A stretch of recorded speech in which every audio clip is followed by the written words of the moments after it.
I did a corporate gig at a conference for this big company who made and sold accounting software.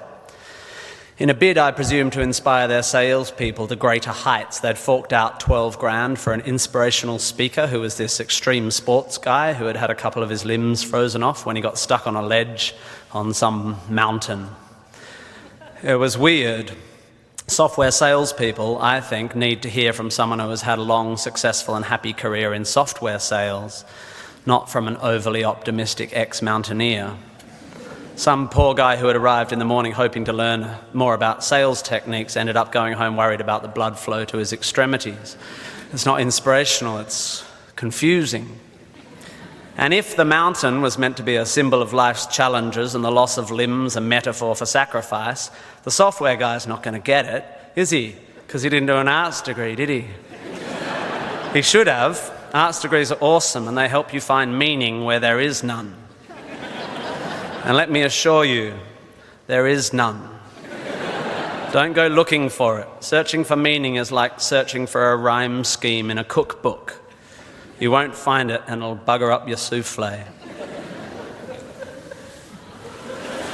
If you didn't like that metaphor, you won't like the rest of it. Point being, I'm not an inspirational speaker. I've never lost a limb on a mountainside, metaphorically or otherwise, and I'm certainly not here to give career advice because, well, I've never really had what most would consider a job. However, I have had large groups of people listening to what I say for quite a few years now, and it's given me an inflated sense of self-importance. So I will now, at the ripe old age of 37.9, bestow upon you 9 life lessons. To echo, of course, the 9 lessons of carols of the traditional Christmas service, which is also pretty obscure. You might find some of this stuff inspiring, you'll definitely find some of it boring, and you'll definitely forget all of it within a week. And be warned, there will be lots of hokey similes and obscure aphorisms which start well but end up making no sense. So listen up or you'll get lost, like a blind man clapping in a pharmacy trying to echolocate the contact lens fluid.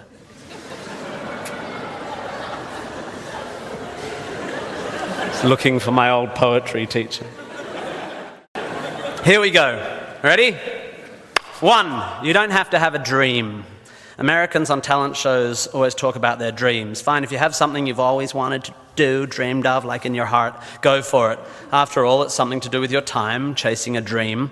And if it's a big enough one, it'll take you most of your life to achieve, so by the time you get to it and are staring into the abyss of the meaninglessness of your achievement, you'll be almost dead, so it won't matter. I never really had one of these dreams, and so I advocate passionate dedication to the pursuit of short-term goals.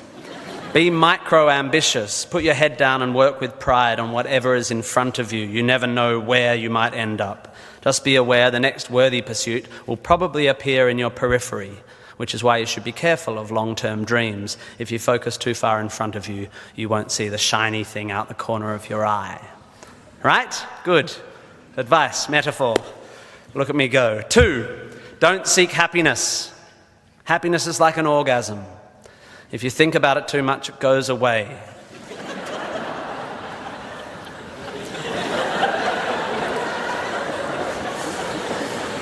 Keep busy and aim to make someone else happy, and you might find you get some as a side effect. We didn't evolve to be constantly content. Contented Homo erectus got eaten before passing on their genes. 3, remember, it's all luck. You are lucky to be here. You are incalculably lucky to be born and incredibly lucky to be brought up by a nice family that helped you get educated and encouraged you to go to uni.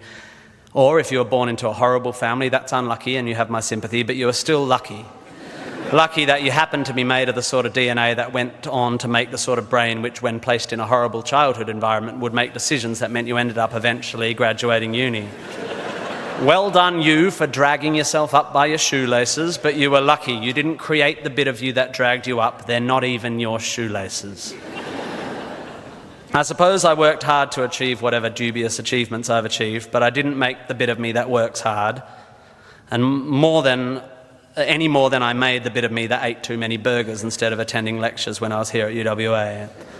Understanding that you can't truly take credit for your successes, nor truly blame others for their failures, will humble you and make you more compassionate. Empathy is intuitive, but is also something you can work on intellectually. 4, exercise. I'm sorry, you pasty, pale, smoking philosophy grads, arching your eyebrows into a Cartesian curve as you watch the human movement mob winding their way through the miniature traffic cones of their existence. You are wrong and they are right. Well, you're half right. You think, therefore you are, but also you jog, therefore you sleep, therefore you're not overwhelmed by existential angst. You can't be can't, and you don't want to be.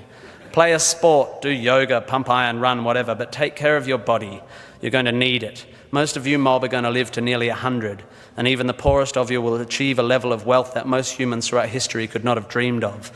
And this long, luxurious life ahead of you is going to make you depressed. But don't despair. There is an inverse correlation between depression and exercise. Do it. Run, my beautiful intellectuals, run. 5, be hard on your opinions. A famous bon mot asserts that opinions are like assholes, in that everyone has one. There is great wisdom in this, but I would add that opinions differ significantly from assholes, and that yours should be constantly and thoroughly examined.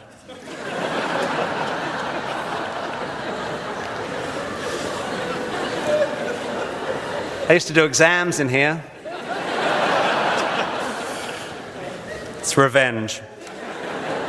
We must think critically and not just about the ideas of others. Be hard on your beliefs. Take them out onto the veranda and hit them with a cricket bat. Be intellectually rigorous. Identify your biases, your prejudices, your privileges. Most of society's arguments are kept alive by a failure to acknowledge nuance. We tend to generate false dichotomies and then try to argue one point using 2 entirely different sets of assumptions, like 2 tennis players trying to win a match by hitting beautifully executed shots from either end of separate tennis courts. By the way, while I have science and arts graduates in front of me, please don't make the mistake of thinking the arts and sciences are at odds with one another. That is a recent, stupid, and damaging idea. You don't have to be unscientific to make beautiful art, to write beautiful things. If you need proof, Twain, Douglas Adams, Vonnegut, McEwen, Sagan, Shakespeare, Dickens for a start. You don't need to be superstitious to be a poet. You don't need to hate GM technology to care about the beauty of the planet. You don't have to claim a soul to promote compassion. Science is not a body of knowledge nor a belief system. It is just a term which describes humankind's incremental acquisition of understanding through observation. Science is awesome. The arts and sciences need to work together to improve how knowledge is communicated. The idea that many Australians, including our new PM and my distant cousin Nick Minchin, believe that the science of anthropogenic global warming is controversial is a powerful indicator of the extent of our failure to communicate. The fact that 30% of the people in this room just bristled is further evidence still. The fact that that bristling is more to do with politics than science is even more despairing. 6, be a teacher. Please, please, please be a teacher. Teachers are the most admirable and important people in the world. You don't have to do it forever, but if you're in doubt about what to do, be an amazing teacher. Just for your 20s, be a teacher. Be a primary school teacher, especially if you're a bloke. We need male primary school teachers. Even if you're not a teacher, be a teacher. Share your ideas. Don't take for granted your education. Rejoice in what you learn and spray it. 7, define yourself by what you love. I found myself doing this thing a bit recently where if someone asks me what sort of music I like, I say, well, I don't listen to the radio because pop song lyrics annoy me. Or if someone asks me what food I like, I say, I think truffle oil is overused and slightly obnoxious. And I see it all the time online, people whose idea of being part of a subculture is to hate Coldplay or football or feminists or the Liberal Party. We have a tendency to define ourselves in opposition to stuff. As a comedian, I make my living out of it. But try to also express your passion for things you love. Be demonstrative and generous in your praise of those you admire. Send thank you cards and give standing ovations. Be pro stuff, not just anti stuff. 8, respect people with less power than you. I have in the past made important decisions about people I work with, agents and producers, big decisions based largely on how they treat the wait staff in the restaurants we're having the meeting in. I don't care if you're the most powerful cat in the room. I will judge you on how you treat the least powerful. So there. 9, finally, don't rush. You don't need to already know what you're going to do with the rest of your life. I'm not saying sit around smoking cones all day, but also don't panic. Most people I know who were sure of their career path at 20 are having midlife crises now. I said at the beginning of this ramble, which is already 3.5 minutes long, that life is meaningless. It was not a flippant assertion. I think it's absurd, the idea of seeking meaning in the set of circumstances that happens to exist after 13.8 billion years worth of unguided events. Leave it to humans to think the universe has a purpose for them. However, I am no nihilist. I'm not even a cynic. I am actually rather romantic. And here's my idea of romance. You will soon be dead. Life will sometimes seem long and tough, and God, it's tiring. And you will sometimes be happy and sometimes sad, and then you'll be old, and then you'll be dead. There is only one sensible thing to do with this empty existence, and that is fill it. Not fill it, fill it. And in my opinion, until I change it, life is best filled by learning as much as you can about as much as you can, taking pride in whatever you're doing, having compassion, sharing ideas, running, being enthusiastic. And then there's love and travel and wine and sex and art and kids and giving and mountain climbing, but you know all that stuff already. It's an incredibly exciting thing, this one meaningless life of yours. Good luck, and thank you for indulging me. Chancellor. Tim Minchin is an Australian musician, composer, songwriter, actor, comedian, and writer.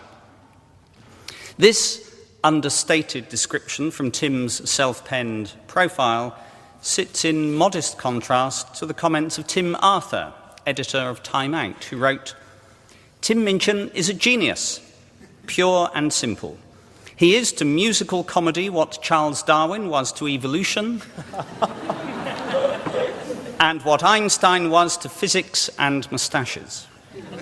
You'd be hard-pushed to find a more sublimely talented comedian, handsome, hysterical, and divinely musically gifted."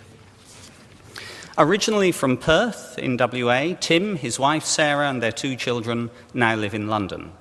He's part of a large and close-knit family and has always enjoyed their full support. Tim is an alumnus of Christchurch Grammar School and the University of Western Australia. He graduated from UWA in 1996 with a Bachelor of Arts in English and Theatre. In 1997, he was accepted into the West Australian Academy of Performing Arts, graduating with an advanced diploma of contemporary music in 1998. Tim tells us that his career as a composer had its origins at Midnight Youth Theatre Company, where he wrote scores for several shows in his late teens. He also worked with WA Youth Theatre Company and wrote music and acted with the University Dramatic Society. He has been performing his unique brand of musical comedy in front of ever-growing audiences since starting out in South Melbourne's Butterfly Club in 2005. He won the Directors' Award at the Melbourne International Comedy Festival for his breakout show Dark Side, and followed this later the same year with one of the most successful debut acts ever at the Edinburgh Fringe, winning the Perrier Award for Best Newcomer. Several awards have followed over the years, most recently the Best Supporting Actor in the 2013 What's on Stage Awards for his role in Jesus Christ Superstar. Rock and Roll Nerd, a documentary about Tim's life as he rose from obscurity to celebrity between 2005 and 2006, premiered at the Melbourne International Film Festival in July 2008 and was released on DVD in 2009. It was shown at the Australian Film Festival at the Barbican, London, in the same year. In 2010, Tim and Dennis Kelly were commissioned by the Royal Shakespeare Company to write Matilda the Musical, based on Roald Dahl's famous children's story. The show continues to run in London and New York and has won critical acclaim and a record 7 Olivier Awards. Tim has recently starred as drug-addled nudist Atticus Fetch in Season 6 of Californication, as a furious Judas in the arena tour of Lloyd Webber's Jesus Christ Superstar, and as a befuddled Rosencrantz in the Sydney Theatre Company's production of Tom Stoppard's Rosencrantz and Guildenstern Are Dead. He is currently writing a new stage musical and will soon start work on a musical feature film for DreamWorks Animation. Arguably, Tim is the best-known Australian live comedian in the world, having performed as a soloist at the Royal Albert Hall and at New York Town Hall. In Australia, he's performed sellout shows at the Sydney Opera House, the Brisbane Powerhouse and His Majesty's Theatre Perth, and has performed at the Adelaide Fringe, the Adelaide Cabaret Festival, the Melbourne International Comedy Festival and the Big Laugh Festival in Sydney. Tim has released 4 live comedy albums, 5 DVDs, and his television and radio credits in the UK and Australia and the United States are numerous. His celebrated 9-minute beat poem, Storm, has been animated and premiered in London in October 2010. Made available to all on YouTube the following year, it has recorded in excess of 2 million hits. In 2010, Tim narrated Sean Tan's Oscar-winning film, The Lost Thing, an animated 15-minute short based on the children's book of the same name. Tim is an outspoken advocate of critical thinking, can't read music, as we heard, likes running, and cries if he watches movies on aeroplanes. He's patron of WA Youth Theatre Company, the Prince's Foundation for Children and the Arts, and Roald Dahl's Marvellous Children's Charity. A record of Tim Minchin's achievements would not be complete without this tribute from the Melbourne Age. Simultaneously, an excellent stand-up comedian, a purveyor of physical comedy, an accomplished musician, and a lyricist of diabolical ingenuity. Witty, smart, and unabashedly offensive. Chancellor, it is my privilege to present to you for conferral of the honorary degree of Doctor of Letters, Mr. Tim Minchin.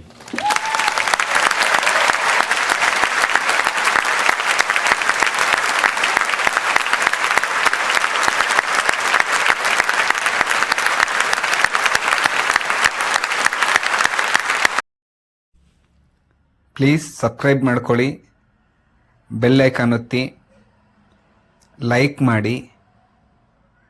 Video ಎಲ್ಲರೂ ನೋಡ್ತಾ ಇದ್ದೀರಾ, ಆದರೆ subscribe ಯಾರು ಮಾಡ್ಕೋತಾ ಇಲ್ಲ. Please ಮಾಡಿಕೊಂಡು ನಿಮ್ಮ support ಯಾವತ್ತೂ ನಮಗಿರಲಿ ಅಂತ ಹೇಳ್ತಾ, thank you, love you all.